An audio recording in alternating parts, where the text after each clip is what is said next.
अन्न मुहम्मदन अब्दुहु व रसूलुहु अम्मा बअद फ़अऊज़ु बिल्लाहि मिनश शैतानिर रजीम बिस्मिल्लाहिर रहमानिर रहीम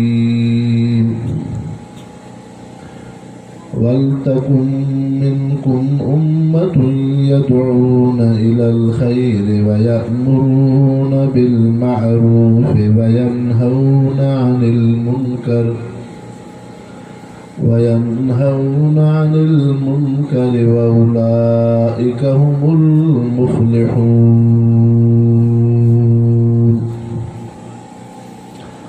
क़ाल नबी सल्लल्लाहु अलैहि वसल्लम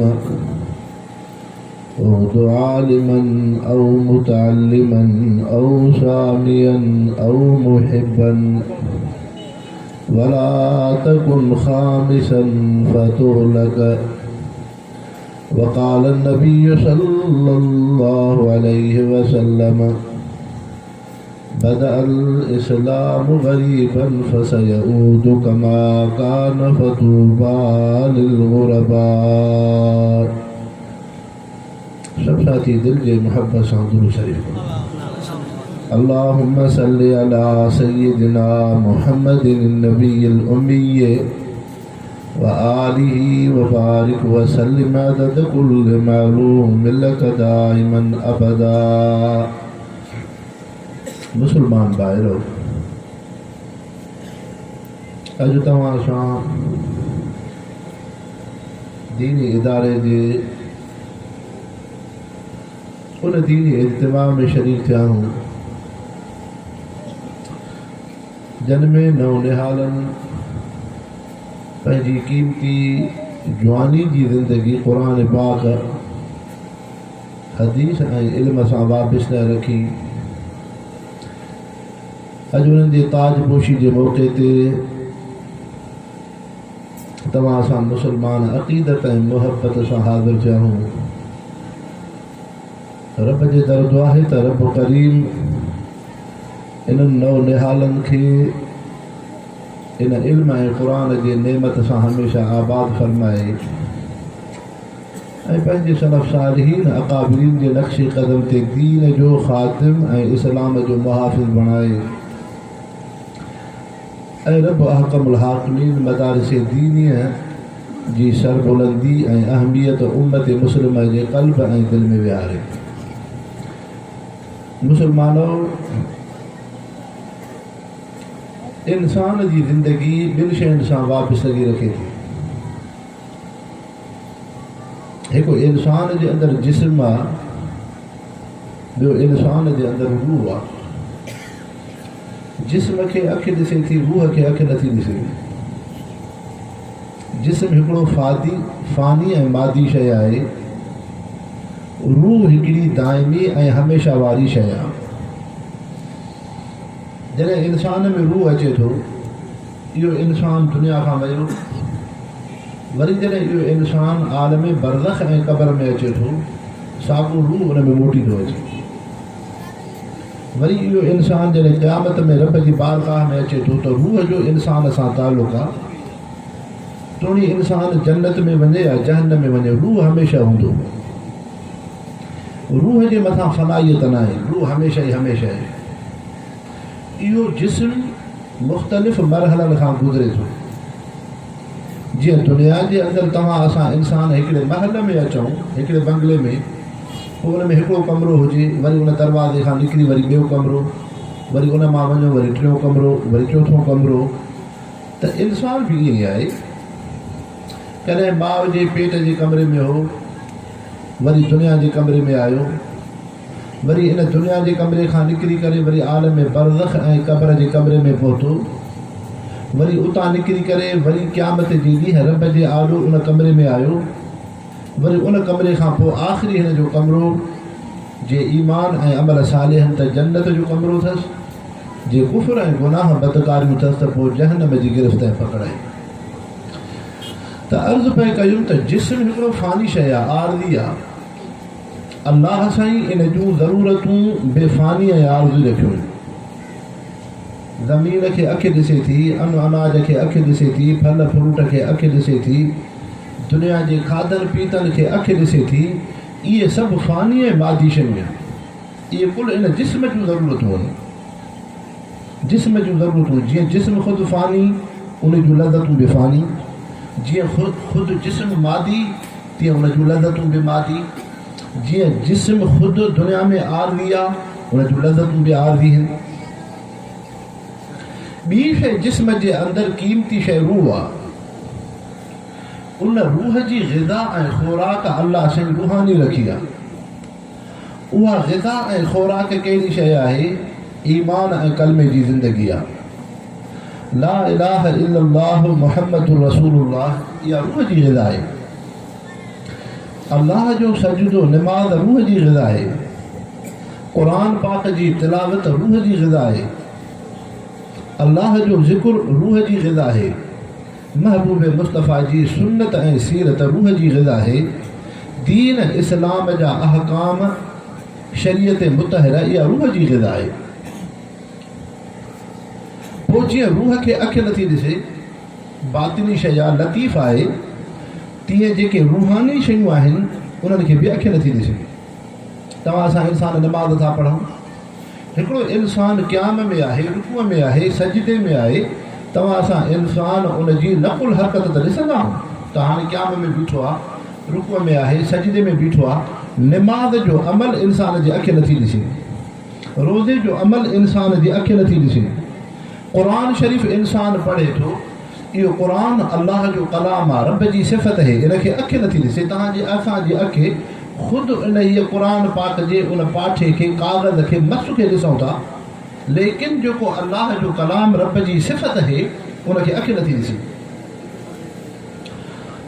त हाणे जीअं रूह हिकिड़ी बातिनी शइ ही ऐं दाइमी हमेशह वारी ही, अल्लाह साईं उन जी ग़िज़ा ख़ुराक बि दाइमी हमेशह वारी बणाई आहे।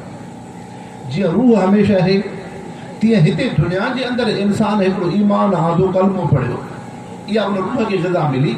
निमाज़ पढ़े थो त निमाज़ बि दाइमी हमेशह थी वई।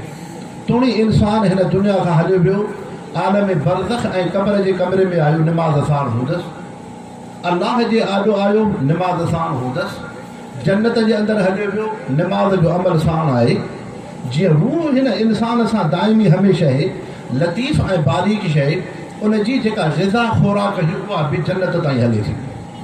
हिते इंसान क़ुरान शरीफ़ थो पढ़े, इहा हिकिड़ी रूहानी ग़िज़ा आहे, रूह जी। हाणे इहो इंसान दुनिया खां क़ब्र आख़िरत में अचे थो, जन्नत ताईं क़ुरान पाक साण अथसि, अल्लाह जो ज़िक्र थो करे, रूहानी शइ आहे, जन्नत ताईं साण अथसि। त इहा रूहानियत एॾी वॾी नेमत आहे जेका बेवफ़ा शइ न आहे, जंहिंमें वफ़ादारी ऐं जंहिंमें दाइमी ऐं हमेशगी वारी नेमत आहे। दुनिया जे अंदरि इंसान सां जॾहिं ॿिनि शयुनि जो तालुक़ु आहे, जिस्म जो ऐं रूह जो। हाणे दुनिया में ॿिन्हिनि जी जंग हलंदी आहे। जिस्म जी कोशिश हूंदी आहे त मां रूह ते ग़ालिब थियां, रूह जी कोशिश हूंदी आहे त मां जिस्म ते हावी ऐं ग़ालिब थियां। जंहिं इंसान पंहिंजी रूहानी ग़िज़ा खे पोइते रखियो, अल्लाह सां तालुक़ु न अथसि, निमाज़ नथो पढ़े, क़ुरान शरीफ़ सां वाबस्तगी नाहे, अल्लाह जो ज़िक्र नाहे, ऐं मुहम्मद मुस्तफ़ा जी सुन्नत सीरत नाहे, रूहानी ग़िज़ा पोइते थी वई, एॾे रूह जे मथां जिस्म हावी थींदो आहे। पोइ इंसान ज़िना कंदो, शराब पींदो, हराम खाईंदो, बद अख़लाक थींदो, बद किरदार थींदो, ज़ालिम थींदो, वहशी थींदो, न अल्लाह जो ख़ौफ़, न रसूल जो एहतराम, न क़ुरान पाक जो तक़दुस, न शाइर इस्लाम जो तक़दुस, जेका दुनिया जो मुआशिरो तव्हां असांजी अखि ॾिसी। अॼु ईअं ई आहे। अॼु जेकॾहिं तव्हां असां माहौल ते नज़र कयूं था त बेदीनी बद अख़लाक़ी तेज़ी सां अचे थी। तोणी के मुस्लमान आहिनि, पाण खे मुस्लमान सॾाइनि था, पर उन्हनि में रूह जी ग़िज़ा नाहे, अल्लाह जे क़ुरान सां तालुक़ु नाहे, रब जो सजदो निमाज़ कोन्हे, रब जो ज़िक्र कोन्हे, सुन्नत सीरत जी ज़िंदगी कोन्हे। अहिड़नि इंसाननि वटि जिस्म जॾहिं ग़ालिब थो थिए त उन्हनि जी सोच उहा जिस्मानी लज़तुनि वारी आहे। त छा बेहयाई आम थिए, बुराई आम थिए, बद अख़लाक़ी आम थिए। तंहिंजे करे मुस्लमानो जॾहिं जिस्म ग़ालिब थींदो त बेहयाई, बद अख़लाक़ी, फितनो, फ़साद फैलंदो। ऐं हज़रत रूमी रहमतुल्लाह अलैहि तो फरमाए बदगुहुर्रा इल्म फन आमोखतन तादने ते गफ्त अज़राहिदम। फरमाए तो हिकिड़ो चोर आहे, बदमाश आहे। अहिड़े इंसान खे जो तव्हां बंदूक ॾियोसि ऐं चओसि त तूं माण्हुनि जे मथां चौकीदारी कर, माण्हुनि जी इज़त आबरू बच्चा माल मिल्कियत महफ़ूज़ हुजे, चोर जे हथ में तव्हां बंदूक ॾियो, चौकीदारी उन जे हवाले कयो, त छा अमुन थींदो या बदअमनी वधंदी? बदअमनी वधंदी। नाअहल इंसान खे तव्हां हिकिड़ो इक़्तिदार कुर्सी ऐं ज़िमेदारी ॾियो, हिकिड़ी ज़िमेदारी ॾियो, त पोइ उन मां तव्हांखे चङाई जी उमेद नाहे रखणी। इहो आहे बबरो मां ॿेर भुरणा।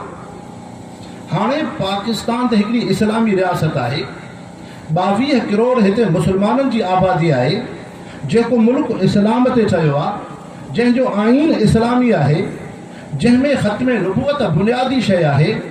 मदारिस क़ुरान दीन जी तालीम शाइर इस्लाम मां बुनियादी हैसियत रखनि था, मुस्लमाननि जो शिआर आहे।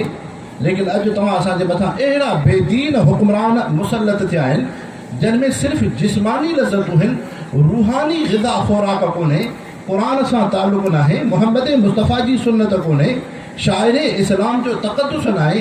नतीजो इहो आहे त अहिड़नि इंसाननि खां उहो मदरसो क़ुरान जी तालीम दीन उन्हनि खां बर्दाश्त नथो लॻे। ईअं थो ॼण तव्हां असां हिकिड़ी अमेरिका जी कॉलोनी में रहूं था, ॼण अमेरिका जा हिकिड़ा ग़ुलाम उनजी कॉलोनी में रहूं था, पंहिंजे मुल्क में रहूं था, कलमो पढ़ियोसीं, मुस्लमान थियासीं, चौगिर्द मुस्लमान आहिनि, मुस्लमान हिकिड़ी रैयत आहे, 22 करोड़ मुस्लिम आबादी आहे, ऐं हुक्मरान असांजे मथां अहिड़ो आहे जेको सेकुलर ऐं लिबरल क़िस्म जो माण्हू, जन खां मदरसो बर्दाश्त नथो थिए, क़ुरान जी तालीम बर्दाश्त न आहे, शाइर इस्लाम जो तक़दुस एहतराम न आहे। ताज़ो इमरान जो नुमाइंदे आफ़रीदी उन इस्मिलीअ में जेको बयानु ॾिनो त मदरसा दहशत गर्दी था फैलाइनि, लेकिन उनखे जवाबु जंहिं हज़रत मुफ्ती महमूद रहमतुल्लाह अलैहि मदरसे ऐं मस्जिद मां निकिरी करे इस्मिली ऐवान में पहुतो हो त मां दीन इस्लाम जो हिफ़ाज़त कंदुमि, ऐं उन जे फ़र्ज़ंद क़ाइद मिलत इस्लामिया हज़रत मौलाना फज़लुर रहमान साहब मदारिस ऐं उम्मत मुस्लिमा शाइर इस्लाम जी हिफ़ाज़त जो ऐलान बुलंद कयो हो। इमरानी हुकूमत जी यहूदी लाबी जी त कोशिशि इहा हुई त इनखे इस्मिली खां ॿाहिरि कढिजे, 73 जो आइन इस्लामी ख़तमु थिए, असां मदरसनि ऐं मसाजिद खे पंहिंजे तहवील में आणियूं। लेकिन अल्हम्दुलिल्लाह हज़रत मौलाना असद महमूद साहब क़ाइद मिलत इस्लामिया जे साहिबज़ादे फ़र्ज़ंद उन बि पंहिंजे पीउ ऐं ॾाॾे जे उन इस्लामी दीनी जज़्बे खे ज़िंदह कयो आहे। पैगम्बर करीम सल्लल्लाहु अलैहि वसल्लम फरमायो अल वलदु सिर्रुन लिअबीही, औलाद हमेशह पीउ ॾाॾे जे नक्शे क़दम ते हूंदी आहे। अल्हम्दुलिल्लाह लिकुल फिरौन मूसा, हुज़ूर सल्लल्लाहु अलैहि वसल्लम जी हदीस आहे, हर फिरौन जे लाइ रब मूसा तयारु कंदो आहे। जेकॾहिं इमरान जहिड़ो फिरौन तव्हां असांजे इस्लामी मुल्क जे अंदरि जेको मदारिस खे ख़त्म नबूवत जे आइन खे आज़ादी मार्च खां पहिरियां कहिड़ियूं हरकतूं थियूं थियनि, मुस्लमानो तव्हांखे ख़बर कोन्हे।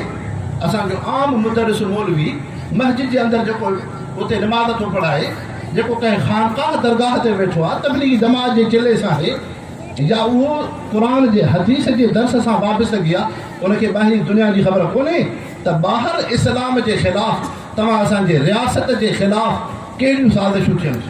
मूंखे हिकिड़े दोस्त ॿुधायो पूरी सिंध जे सभिनी इदारनि जे मथां आहे, सभिनी इदारनि जे मथां आहे, इहे कमीशन इहे जेके हिन DC SP सभु इदारा उनजे मातहत आहिनि।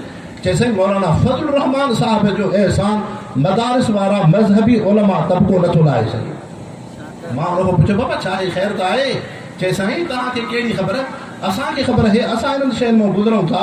आज़ादी मार्च खां पहिरियां इमरानी हुकूमत जो 100% मनसूबो हो त असां मदारिस खे सेक्युलर बणाईंदासीं, ऐं ईअं तव्हांखे मदारिस ॾिसण में अचनि हा जीअं कॉलेज यूनिवर्सिटी जो निज़ाम आहे, माना उन्हनि जे अंदरि शरई दीनी माहौल न हुजे हा, हिकिड़ो उन्हनि जे अंदरि लिबरल क़िस्म जी सोच अचे हा। इहो हिकिड़ो कानून मदारिस जे मथां मुसलत पियो थिए। हज़रत मौलाना फज़लुर रहमान जे आज़ादी मार्च सां उहा उन इमरान जी पलीत सोच खे आज़ादी मार्च जेका आहे उन पोइ ते धिकारे छॾियो। इहो मौलाना फज़लुर रहमान जो एहसान आहे जेको मदारिस ऐं उलमा मज़हबी तबिको नथो लाहे। जमीयत उलमा इस्लाम इन नहज ते दीन इस्लाम जो तहफ़ुज़ पई करे, इन नहज ते तहफ़ुज़ पई करे। अल्लाह जे रसूल फरमायो कलिमतु हक़्क़िन इंद सुल्तानिन जाइर, हक़ जो कलमो ज़ालिम बादशाह खे चवणु इहो अफ़ज़लुल जिहाद अथव। हज़रत मुजद्दिद अल्फ़सानी हिकिड़ो दरगाह ते वेठो हो, अल्लाह अल्लाह ज़िक्र कंदो हो, लेकिन ख़बर पियसि त अकबर बादशाह उहो हिकिड़ो फितनो थो थिए जेको मुहम्मद मुस्तफ़ा जी दीन इस्लाम खे मेटे थो, इस्लाम खे मेटे थो। जंहिं जेको तव्हां असां कलमो पढ़ंदा आहियूं ला इलाहा इल्लल्लाह मुहम्मद रसूलुल्लाह, उन अकबर बादशाह पहिरियों मुसलमान हो, लेकिन जहरी क़िस्म जा माण्हू सेक्युलर लिबरल क़िस्म जे माण्हू उन्हनि ते महिनतूं कयूं, महिनतुनि सां तरबियत सां हे तहरी क़िस्म जो इंसान बणिजी वियो, सेक्युलर बणिजी वियो, छा जो दीन छा जो मज़हब। बसि हाणे हिन चयो त हाणे तव्हांजे लाइ कलमो आहे नऊज़ बिल्लाह मिनहा ला इलाहा इल्लल्लाह अकबर रसूलुल्लाह, मुहम्मदुर रसूलुल्लाह जी जाइ ते अकबर रसूलुल्लाह, इहो उते कलमे में तब्दीली थी। उहो दिल्लीअ जो शहर जंहिं उन हीअ जेको आहे शहर मां मुसलमाननि खे हलाल गोश्त मिलंदो हो, उन तख़्तनि तां उते कासाई मुसलमान मजबूर थी करे हराम गोश्त पिया खाइनि, कुते ऐं ख़िंज़ीर जे गोश्त ते मजबूर कयो वियो। पोइ अहिड़े अकबर बादशाह फ़िरौन सां कंहिं मुक़ाबिलो कयो हो। हज़रत मुजद्दिद अल्फ़सानी रहमतुल्लाह अलैह हिकिड़े दरगाह हिकिड़े तॾे तां अल्लाह अल्लाह ज़िक्र कंदड़ अल्लाह जे वलीअ उन अकबर बादशाह सां मुक़ाबिलो कयो। जॾहिं अंग्रेज़ बरतानिया हिते पलीत इरादा रखे थो, तव्हां असांजी सिंध धरतीअ मां वलीअ कामिल हज़रत ताज महमूद अमरोटी नव्वरल्लाहु मरकदहू अंग्रेज़ सां मुक़ाबिलो था करनि। चवे हा न मां बुज़ुर्ग आहियां, मुंहिंजो कमु आहे अल्लाह अल्लाह ज़िक्र कराइणु, मुंहिंजो छा वञे अंग्रेज़ सां। अॼु त ईअं ई आहे न, यहूदी लाबी जी सोच है, यहूदी लाबी जी सोच अथव त तव्हां इस्लामी तशख़ुस खे एतिरो बिगाड़ियो दीनी माहौल खे जो माण्हुनि मां दीन इस्लाम जी अहमियत ई हली वञे। ख़ासि तरह सां जेको सियासत खे ॿाहिरि कढणु, सियासत खे तव्हां असां आम इंसान खे ख़बर कोन्हे, मुसलमानो सियासत अरबीअ जो लफ़्ज़ आहे ऐं यहूदियुनि जी इहा कोशिशि आहे त असां इन सियासत खे एतिरो त बदनाम कयूं। सियासत माना मुनाफ़िक़त, सियासत माना ठगी, सियासत माना चालाकी, सियासत माना मकरो फ़रेब दोखी, ताकी मज़हबी जेको मुसलमाननि जो तबिक़ो आहे जेको दीन सां वाबस्तगी रखे थो, उन्हनि मां सियासत जी अहमियत ई निकिरी वञे। जेको सियासी आलिम सगोरो हुजे उन जी अहमियत ई निकिरी वञे। इहा साज़िश यहूदियुनि जी आहे ऐं बैनुल अक़वामी तहत इन जी इहा साज़िश थिए थी। तव्हां असांखे ख़बर कोन्हे, ख़ासि तरह सां तव्हां असांजे पाकिस्तान जे अंदरि जेके बि NGOs तंज़ीमूं अथव, NGOs, इन्हनि में इहा NGOs यहूदी लाबी जे तरफ़ां आहे। ऐं उन में छा हूंदो आहे, जेकॾहिं हिकिड़ो मर्द मुलाज़िम हुजे उनजी पघार घटि, हिकिड़ी छोकिरी मुसलमाननि जी मुलाज़िम थिए थी उनजी डबल पघार आहे। जे छोकिरे जी मर्द जी पघार हूंदी 20,000, औरत जी पघार हूंदी 40,000। छो औरत जी पघार आहे? इन जे करे त जीअं मुसलमाननि में बेपर्दगी थिए, जीअं इन्हनि जे अंदरि दीनी तशख़ुस इस्लामी तशख़ुस ख़तमु थिए। ऐं वैलेंटाइन डे अहिड़ा अहिड़ा ॾिहाड़ा मल्हाइनि था, बेहयाई जा ॾिहाड़ा। ईसाई हिकिड़ो ॾींहुं मल्हाईंदा आहिनि जंहिंमें नौजवान मर्द औरतूं बाज़ार में गॾु भाकुर पाइनि, पाण में हलनि वेहनि। हाणे तव्हां असांजे पाकिस्तान जे अंदरि ख़ासि तरह सां इमरानी हुकूमत उन्हनि जी सरपरस्ती करे थी। जेके अहिड़े क़िस्म जा ॾिहाड़ा तव्हां असांजे पाकिस्तान में शहरनि जे अंदरि मल्हाइनि था ताकी असां मुसलमाननि जूं नियाणियूं औरतूं बाज़ार रोड रस्तनि ते अची करे उहे बेहयाई जा ॾिहाड़ा मल्हाइनि। ऐं 8 मार्च अञा न आयो आहे। 8 मार्च ते हाणे हिकिड़ो तव्हां असांजे पाकिस्तान जे वॾनि वॾनि शहरनि मां हिकिड़ा मार्च निकिरंदा, जुलूस निकिरंदा। उहे जुलूस केरु कढंदियूं? औरतूं कढंदियूं। कहिड़ियूं औरतूं? जेके नंगियूं हूंदियूं, जेके उन हया सां ऐं बुरके ऐं पर्दे सां न हूंदियूं। छो उन्हनि खे रोड रस्ते ते आंदो थो वञे? ताकी जेको हिते मदारिस जो माहौल आहे, हया जो माहौल आहे, दीन इस्लाम जो माहौल आहे, हिते जेके मुसलमान आहिनि ताकी उन्हनि मुसलमाननि में उहो इस्लामी सुन्नत ऐं सीरत हया ऐं पाकीदगी ख़तमु थी वञे। तंहिंजे करे अहिड़े क़िस्म जे उन्हनि औरतुनि खे NGOs जो नुमाइंदियूं मुलाज़िम उहे औरतूं आहिनि जेके इहे 8 मार्च में उहे मेरा जिस्म मेरी मर्ज़ी अहिड़े क़िस्म जूं फ़ाहिशी बेहयाई रोड रस्तनि ते आम कंदियूं ताकी दुनिया में मैसेज वञे त पाकिस्तान जे अंदरि बाबा हाणे इस्लाम जी अहमियत कोन्हे, हाणे हिते सेक्युलर ऐं लिबरल निज़ाम आहे। मुसलमानो, तंहिंजे करे अल्लाह जे क़ुरान शरीफ़ फरमायो वलतकुम मिनकुम उम्मतुन यदउना इलल ख़ैर, तव्हां हिकिड़ी जमात हुजे जेके नेकीअ जो हुकुम करनि, वयनहौन अनिल मुनकर, बुराईअ खां रोकनि। बुराईअ खां रोकणु उम्मत मुस्लिम जो फरीज़ो आहे। दीन इस्लाम इहा तालीम नथो ॾे त तव्हां दीनदार नेक नमाज़ी बणिजी करे पंहिंजे मस्जिद ताईं, मदरसे जी चौदीवारी ताईं, ख़ानकाह जे दरगाह ताईं, चौदीवारी ताईं बसि तव्हां इहो चओ त मुंहिंजो कमु इहो दुनिया जी ज़िंदगीअ जो मक़सदु हो माण्हुनि खे अलाह अलाह सेखारियां, मस्जिद में नमाज़ पढ़ायां, मस्जिद जो इमाम आहियां, या क़ुरान पाक हदीस जो दर्स ॾियां, बसि मां दीन जो हक़ अदा कयो। वलतकुम मिनकुम उम्मतुन यदऊन इलल ख़ैर व यामुरून बिल मारूफ व यनहौन अनिल मुनकर। रब तो फरमाए बुराईअ खां रोकियो, बुराईअ खां रोकियो। हुज़ूर पाक सल्लल्लाहु अलैहि वसल्लम फरमायो जे बनी इसराइल क़ौम में हिकिड़ो अहिड़ा इंसान हुआ जेके हिकिड़ा त गुनाह कयूं, हिकिड़नि उन्हनि खे रोकियो, ॿियनि चयो त असां छो रोकियो, असांजो छा वञे, असां पंहिंजी दीनदारी सां अलाह जे अज़ाब जी गिरफ़्त में कोई बि अची विया। बाबा हिकिड़ो जीअं ॿेड़ो हुजे, उनजा आहिनि ॿ तबक़ा, हिकिड़ो हेठियों तबक़ो आहे, ॿियो मथियों तबक़ो आहे। मथे जेको तबक़ो आहे उहो हेठियों तबक़ो जेको रहे थो ॿेड़े जे अंदरि, हेठी मंज़िल वारा, उन्हनि खे ज़रूरत पई पाणीअ जी। मथे तबक़े वारनि खे चयूं त बाबा असांखे पाणी ॾियो, हुन चयो त असां त पाणी कोन ॾींदासीं, असां छो ॾियूं पाणी। हेठे तबक़े वारनि चऊं तव्हां असांखे पाणी नथा ॾियो, असां हेठि पंहिंजे पाणीअ में उहे असांजो ॿेड़ो आहे, थोरो छो उन ॿेड़े खे हिकिड़ो तख़्तो कढूं था, हिकिड़ो उनखे सोराख़ कढूं था, उतां असांखे पाणी आसानी सां मिलंदो।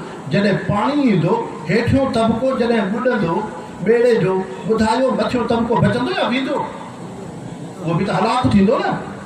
तंहिंजे करे जेकॾहिं आम इंसान गुनाह ऐं बुराईअ, बेहयाई जंहिंखे यहूदियत ऐं अमरीकी ऐं बेदीन तबक़ो सरपरस्ती पियो करे, पोइ जेकॾहिं तव्हां असां मुस्लमान बेदार सुजाग न थियासीं, हाणे उलमाए उम्मत आलिमनि दीनदारनि जो फरीज़ो आहे उम्मत खे उन फितने खां आगाह करनि। रब तो फरमाए जॾहिं इंसाननि नेकीअ जो हुकुम कयो, बुराईअ खां रोकियूं, व उलाइक हुमुल मुफ़्लिहून, इहे ई कामयाब आहिनि।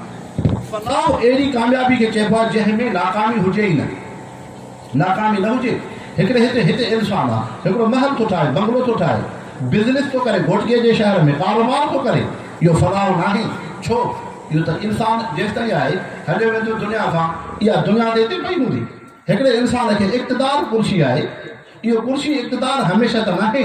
रब तो फरमाए व उलाइक हुमुल मुफ़्लिहून, जेके इंसान दीन ते हलिया, शरीयत मुतहर ते हलिया, नेकीअ जो हुकुम करनि, बुराइनि ऐं बद अख़लाक़ियुनि खां रोकनि। रब तो फरमाए इहा अहिड़ा फलाह अथनि जो इहा नेकी, इहो नेक अमल हमेशह हिननि सां दुनिया क़ब्र आख़िरत जन्नत में गॾु हूंदो।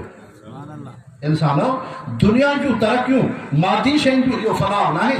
तव्हां असां त इहो था चऊं फिलाणे खे न ॾाढी भली गाॾी अथसि, वॾो कामयाबु माण्हू, वॾी दुनिया ठाही अथई, हिन जो महल सुठो आहे, हिन खे लिबास भलो आहे, हिन खे ज़मीन भली आहे। रब तो फरमाए न, उहे इंसान कामयाबु आहिनि, मुफ़्लिहून आहिनि, जेके नेकीअ जो हुकुम करनि, बुराईअ खां रोकनि। इन जे करे मुस्लमानो मदारिस दीनिया, तव्हां असांखे रूहानी तरबियत था करनि। उहो तव्हांजो बचिड़ो जेको कॉलेज यूनिवर्सिटी में जेकॾहिं पढ़े हा, उनखे दीनी माहौल न मिले हा, सेकुलर लेबरल थिए हा, इमरान काथो पढ़ी आहे, स्कूल मां पढ़ी आहे, इहे ॿिया जेके नुमाइंदा काथो आहिनि, उलमा सां दीनदारनि सां ताल्लुक़ ऐं रब्त न थियो। अॼु नतीजो इहो आहे, तव्हां असांजे मुल्क जे अंदरि, रियासत जे अंदरि अहिड़ा नुमाइंदा असेंबलियुनि में वेठा आहिनि जंहिंखां मदरसो बर्दाश्त नथो थिए, क़ुरान जी तालीम बर्दाश्त नथी थिए, दीन जो माहौल बर्दाश्त नथो थिए। उहे मदारिस दीनिया जेका क़ौम जी ख़ुदा वास्ते ख़िदमत करनि था, ख़ुदा वास्ते ख़िदमत करनि था। तालो असेंबली जे अंदरि हिकिड़े नुमाइंदे उन शाह आफ़रीदी खे जवाबु ॾिनो त ॾिसो, पाकिस्तान जे अंदरि लखे अहिड़ा माण्हू आहिनि जेके ग़रीब मिसकीन आहिनि, लेकिन मदारिस दीनिया उनखे खाधो ख़ुराक लिबास पोशाक ॾियनि था, पोशाक ॾियनि था। केॾी महांगाई आहे, अहिड़ी महांगाई जे अंदरि आम माण्हू ख़ुदकशी जे अंदरि मुब्तला आहे, लेकिन अहिड़ी महांगाईअ जे अंदरि मदारिस दीनिया लखे मुस्लमाननि जे बचनि खे क़ुरान जी हदीस जे तालीम सां, रूहानी तरबियत सां गॾु उनखे जिस्मानी मादी ग़िज़ा बि ॾियनि था। खाधो ख़ुराक मदरसे मां मिले थो, नटो कोपड़ो मदरसे खां मिले थो। इहे लखे माण्हू बेरोज़गार थियनि, तव्हांजे उहे हाल अॻे पोइते आहे, अॻे मुल्क खे तव्हां ख़ुदकशी ते पहुचायो आहे, इहे माण्हू जे बेरोज़गार थियनि। तंहिंजे करे मदारिस दीनिया लखे माण्हू जी किफ़ालत पिया करनि, अहिड़ी किफ़ालत जंहिंसां दीन जी बि इंसान जी ज़रूरत थिए, दुनिया जी बि ज़रूरत पूरी पई थिए। तंहिंजे करे मुस्लमानों ख़िदमत में अर्ज़ु कयो, जिस्म रूह जी जंग हूंदी आहे। जे जिस्मानी लज़तुनि खे तव्हां हावी कंदो त पोइ बेहयाई, बदअख़लीक़ी, चोरी, बदमाशी उहा जेका मुआशरे में फैलंदी, पर रूहानियत ग़ालिब थी वई। क़ुरान जी तालीम आई, मोहम्मद मुस्तफ़ा जी सुन्नत आई, नमाज़ क़ुरान ज़िक्र आयो, जेको मदारिस दीनीअ खां तव्हां असांजे मुआशरे जे अंदरि नओ निहाल बचिड़ो खे दीनी माहौल थो मिले त दुनिया हिकिड़ो अमन जो गहवारो थी वेंदी। इहो बचिड़ो मुआशरे जे अंदरि निकिरंदो, कंहिं इलाइक़े में वेंदो, मस्जिद जो इमाम थींदो, आलिम सॻोरो थींदो, पाड़े खे फ़ाइदो ॾींदो। इन में इंसान फ़ाइदो वठंदा। तंहिंजे करे रूहानी माहौल, रूहानी तरबियत, रूहानी ग़िज़ा अहिड़ी आहे जॾहिं उहा इंसान ते ग़ालिब ईंदी, जिस्मनि ते, त इंसान जी अखि में हया थींदी। दुनिया जो मुआशरो बेहयाई बद अख़लाक़ी खां पाकीज़ा थींदो। इन जे करे मुस्लमाननि खे ज़रूरत आहे त उन्हनि वटि क़ुरान ऐं रूहानी तालीम जी ज़रूरत आहे। अल्लाह से तव्हां असांखे मदारिस दीनीअ सां वाबस्तगी अता फ़रमाए। अल्लाह से ता क़यामत इन्हनि शाइर इस्लाम खे आबाद फ़रमाए। रब करीम इन अहलुल्लाह सालिहन जी जमात जमियत उलमा इस्लाम सां तव्हां असांखे शान बशाना वाबस्तगी अता फ़रमाए। वमा अलैना इल्लल बलागुल मुबीन।